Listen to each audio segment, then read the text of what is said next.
अभी एक important topic दिखाई दे रहा है, हाइड्रोजन बॉन्डिंग कई जगह पर यूज होगा, ऑर्गेनिक में भी आएगा, इनऑर्गेनिक में भी आएगा और इसकी वजह से कई प्रॉपर्टीज डेवलप करता है।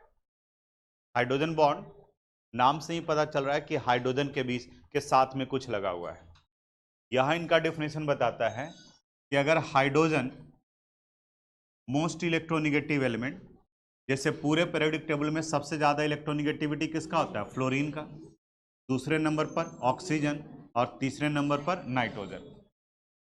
तो अगर अलग अलग इलेक्ट्रोनिगेटिविटी वाले एलिमेंट के एटम्स के बीच में इलेक्ट्रॉन का शेयरिंग हो रहा हो तो उनके बीच में पोलर कोवेलेंट बॉन्ड बनेगा। यानी कि इनके ऊपर में डेल्टा माइनस तो इसके ऊपर में डेल्टा क्या होगा? प्लस। पोलर बन जाएगा। पोलर करने का मतलब इसके ऊपर में चार्ज अपीयर हुआ। तो ये तीनों में से किसी भी साथ में अगर हाइड्रोजन, फ्लोरीन, ऑक्सीजन या नाइट्रोजन तीनों में से किसी के साथ में भी कोवेलेंटली बॉन्डेड है, कोवेलेंट बॉन्ड का फॉर्मेशन किया है, और इसके सामने में इसी तरह से फ्लोरीन, ऑक्सीजन या नाइट्रोजन हो, सामने में मे बी ये फ्लोरीन से जुड़ा और सामने में ऑक्सीजन है, तो भी हाइड्रोजन बॉन्ड का फॉर्मेशन हो। तो इनके बीच में एक अट्रैक्टिव फोर्स डेवलप करता है and that attractive force is called hydrogen bond. इसी को हाइड्रोजन बॉन्ड कहते हैं। फिर से, हाइड्रोजन बॉन्ड है क्या? It is the interaction, it is the attractive force which acted between hydrogen, कौन सा hydrogen? Which is covalently bonded with fluorine, oxygen और nitrogen and the atoms like fluorine, oxygen और नाइट्रोजन। इनके बीच में जो बॉन्ड बनेगा उसे हम लोग हाइड्रोजन बॉन्ड कहेंगे। हाइड्रोजन बॉन्ड को इंटरमोलिकुलर फोर्स के कैटेगरी में रखते हैं। केमिकल बॉन्ड से वीक होता है, लेकिन intermolecular force like van der Waals force के रिस्पेक्ट में यह स्ट्रॉन्ग बॉन्ड होता है। और हाइड्रोजन बॉन्ड का दो टाइप होता है, एक होता है इंटरमोलिकुलर हाइड्रोजन बॉन्ड, यहाँ स्क्रीन पर दिख रहा है, और दूसरा होता है इंट्रामोलिकुलर हाइड्रोजन बॉन्ड। अब इंटर और इंट्रा का मतलब समझ लो, फिर हाइड्रोजन बॉन्ड भी समझ में आ जाएगा। इंटर वर्ड जनरली लगाया जाता है दो के केस में। जैसे आप देखते होंगे कि इंडिया और पाकिस्तान के बीच में क्रिकेट मैच हो रहा है, दोनों ये अलग अलग नेशन हैं, तो इन दो अलग अलग नेशन के बीच के मैच को इंटरनेशनल मैच कहा जाएगा। यूपी और बिहार के बीच में मैच हो रहा हो, ये दो अलग अलग स्टेट हैं, तो इसे इंटर स्टेट कंपटीशन कहा जाएगा। आपका स्कूल किसी दूसरे स्कूल के बच्चे के साथ कंपटीशन करा रहा है तो उसे इंटर स्कूल कंपटीशन कहा जाता है। यानी कि इंटर का मतलब दो होता है। उसी तरह से वैसे हाइड्रोजन बॉन्ड जो दो मॉलिक्यूल के बीच में लग रहे हैं उन्हें हम लोग इंटरमॉलिक्यूलर हाइड्रोजन बॉन्ड कहते हैं, यहाँ जो दिख रहा है।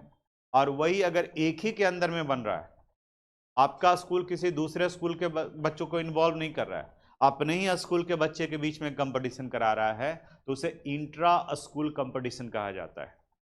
यानी hydrogen bond which is form between two molecules, दो मॉलिक्यूल्स के बीच में अगर हाइड्रोजन बॉन्ड बन रहा है तो उसे इंटरमॉलिक्यूलर हाइड्रोजन बॉन्ड कहेंगे।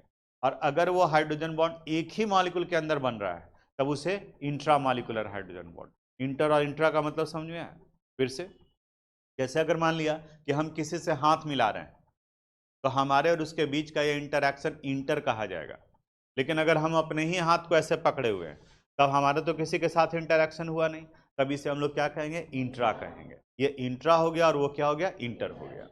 अब जो सामने वाला मॉलिक्यूल है वो एक ही जैसा भी हो सकता है और अलग अलग भी हो सकता है। जैसे एक H2 है, दूसरा भी H2 है, इनके बीच में भी इंटरमॉलिक्यूलर होगा क्योंकि दो मॉलिक्यूल तो हो गए। एक NH3 है, दूसरा H2 है, इनके बीच में भी हाइड्रोजन बॉन्ड बनेगा इंटरमॉलिक्यूलर। लेकिन अगर किसी के अंदर में ही हाइड्रोजन बॉन्ड बन रहा है, बाहर वाले के साथ में इन्वॉल्वमेंट नहीं है, तब उसे हम लोग इंट्रामॉलिक्यूलर कहते हैं। जैसे देखो यहाँ पे इंटरमॉलिक्यूलर का एग्जाम्पल क्या हो जाएगा? जैसे अगर हाइड्रोजन फ्लोराइड है HF और यहाँ हाइड्रोजन फ्लोराइड है, शर्त याद करो, हाइड्रोजन बॉन्ड बनने के लिए क्या होता है? हाइड्रोजन बॉन्ड बनने के लिए हाइड्रोजन का होना जरूरी है। और कौन सा हाइड्रोजन? जो फ्लोरीन, ऑक्सीजन या नाइट्रोजन से जुड़ा है। तो देखो, तो पहला वाला क्राइटेरिया फुलफिल कर रहा है, ये हाइड्रोजन है, किससे जुड़ा हुआ है? फ्लोरीन से। फुलफिल हो गया ये। अभी बताया आपको कि इनके ऊपर में डेल्टा प्लस आएगा और इनके ऊपर में कौन सा? Delta minus. यहाँ भी डेल्टा माइनस और डेल्टा प्लस। देखो, ये माइनस और ये प्लस है तो इनके बीच में अट्रैक्टिव फोर्स डेवलप करेगा। इस अट्रैक्टिव फोर्स को ही हम लोग इंटरमॉलिक्यूलर हाइड्रोजन बॉन्ड कहेंगे। Inter molecular hydrogen bond.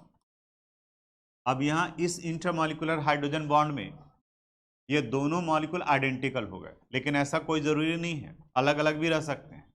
जैसे एक और एग्जाम्पल लेते हैं हम लोग, H2O ले लिए, HOH, और यहाँ मान लिया कि HF है, हाइड्रोजन और फ्लोरीन। दोनों में से कोई भी हाइड्रोजन को कंसीडर कर सकते हो। देखो तो ये हाइड्रोजन किसके साथ जुड़ा हुआ है? फ्लोरीन के साथ। और इस हाइड्रोजन के आगे में क्या है? ऑक्सीजन। तो इनके बीच में हाइड्रोजन बॉन्ड का फॉर्मेशन होगा, और इस हाइड्रोजन बॉन्ड को भी हम लोग क्या कहेंगे? Intermolecular hydrogen bond. दो मॉलिक्यूल हो गए, यहाँ दो अलग अलग मॉलिक्यूल हो गया, और यहाँ पर दोनों आइडेंटिकल मॉलिक्यूल। इंट्रामॉलिक्यूलर, इसमें से एक एग्जाम्पल है ऑर्थोनाइट्रोफिनॉल। ऑर्थो, मेटा और पारा बताते हैं आगे क्या है। वैसे ऑर्गेनिक में ये पढ़ना है। बेंजीन के साथ में अगर OH ग्रुप लगा है तो इसे फिनॉल कहा जाता है, और इसमें एक नाइट्रो ग्रुप लगा हुआ है, NO2 ग्रुप, O और ये O। अब देखते हैं यहाँ हाइड्रोजन बॉन्ड बनेगा या नहीं बनेगा। पहले हाइड्रोजन को देखो, यहाँ हाइड्रोजन है, किसके साथ में जुड़ा हुआ है? तो पहला कंडीशन सेटिस्फाई कर रहा है कि हाइड्रोजन है और फ्लोरीन ऑक्सीजन या नाइट्रोजन से जुड़ा है, और इसके आगे में क्या आ गया? ऑक्सीजन। देखो तो यहाँ पर हाइड्रोजन बॉन्ड बनेगा। अब यहाँ पर ये एक ही मॉलिक्यूल के अंदर में बन रहा है, इसका किसी दूसरे से कोई लेना देना नहीं है, तब इन्हें कहा जाएगा intra molecular hydrogen bond. Intra molecular hydrogen. अब दोनों को साथ साथ देखोगे तो समझ में आएगा कि इंटर और इंट्रा में क्या फर्क है। इंटर मॉलिक्यूलर में दो मॉलिक्यूल होते हैं, इट मे बी आइडेंटिकल और डिफरेंट, और इंट्रामॉलिक्यूलर में एक ही होते हैं, और इस कंपाउंड का नाम है ऑर्थो। ओ लिखा गया, ऑर्थो पढ़ा जाता है, ऑर्थो नाइट्रोफिनॉल।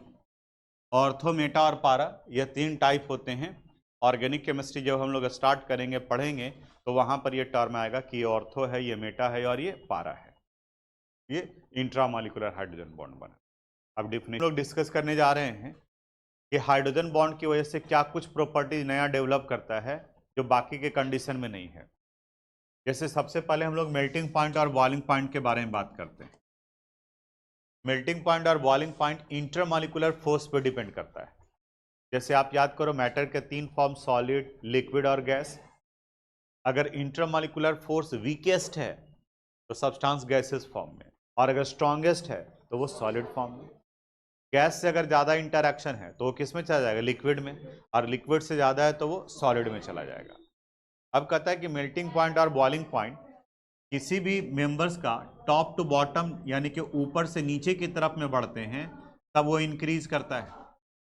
ग्रुप 16 का एलिमेंट्स में आता है ऑक्सीजन, सल्फर, सेलेनियम, टेलुरियम और पोलोनियम।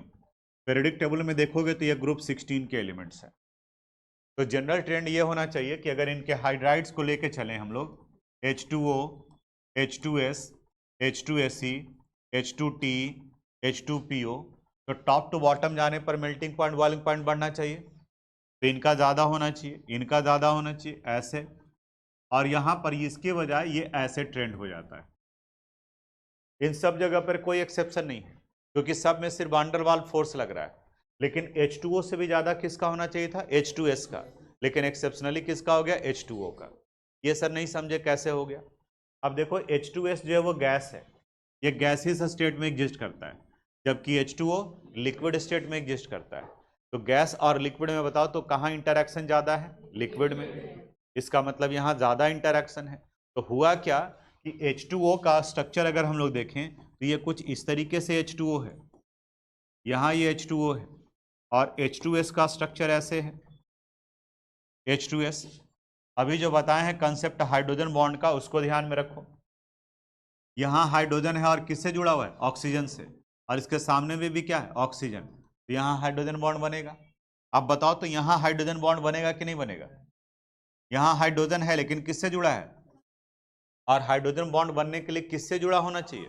ऑक्सीजन, फ्लोरीन या नाइट्रोजन से। तो यहाँ सिर्फ वान डेर वाल्स फोर्स लग रहा है, जबकि यहाँ वान डेर वाल्स फोर्स के अलावा एक और अट्रैक्टिव फोर्स बन रहा है। वो कौन सा बन रहा है? हाइड्रोजन बॉन्ड बन रहा है। अब इस जगह पर हम लोग बात कर रहे थे कि H2O और H2S में नीचे टॉप टू बॉटम जाने पर मेल्टिंग पॉइंट, बॉइलिंग पॉइंट बढ़ता है, बट एक्सेप्शनली H2O का मेल्टिंग पॉइंट, बॉइलिंग पॉइंट ज़्यादा है। ये लिक्विड में है और ये गैस में है, रीजन ये कि H2S में सिर्फ वान डेर वाल्स फोर्स लगता है, जबकि H2O में हाइड्रोजन बॉन्ड का फॉर्मेशन। उसी तरह से दो बोलो, van der Waals force intermolecular force को कहते हैं। हर एक मॉलिक्यूल के बीच में अट्रैक्टिव फोर्स लग रहा है, चाहे वो वीक हो, वीकेस्ट हो, बट जरूर लग रहा है उनके बीच में, और उसी अट्रैक्टिव फोर्स की वजह से वो सॉलिड, लिक्विड या गैस के फॉर्म में एग्जिस्ट करता है।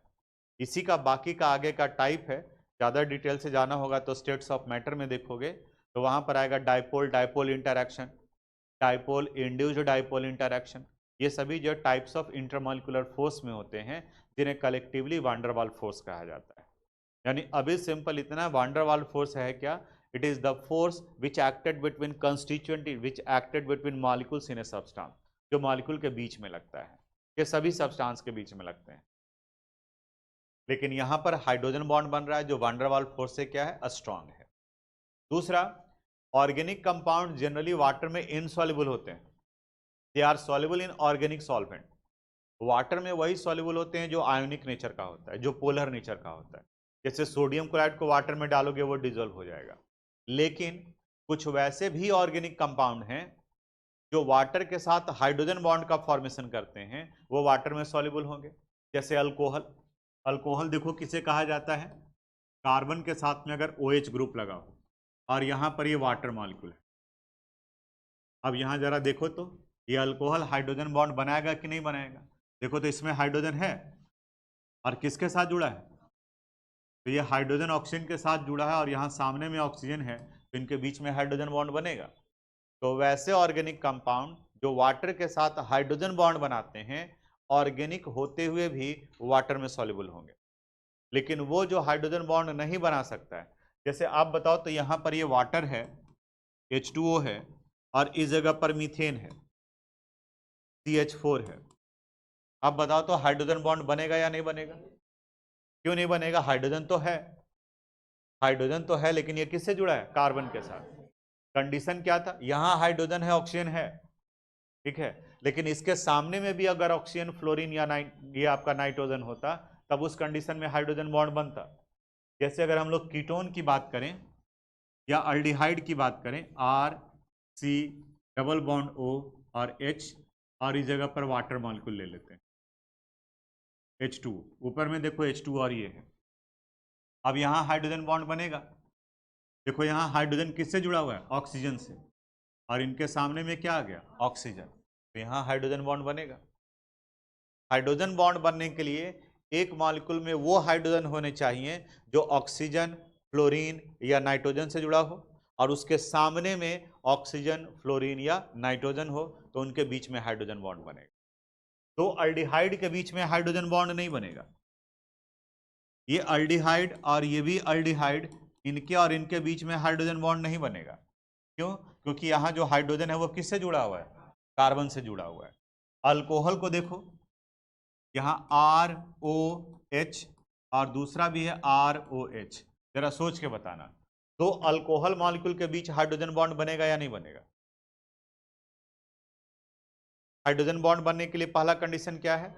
हाइड्रोजन किससे जुड़ा हुआ होना? तो हाइड्रोजन है, किससे जुड़ा हुआ है?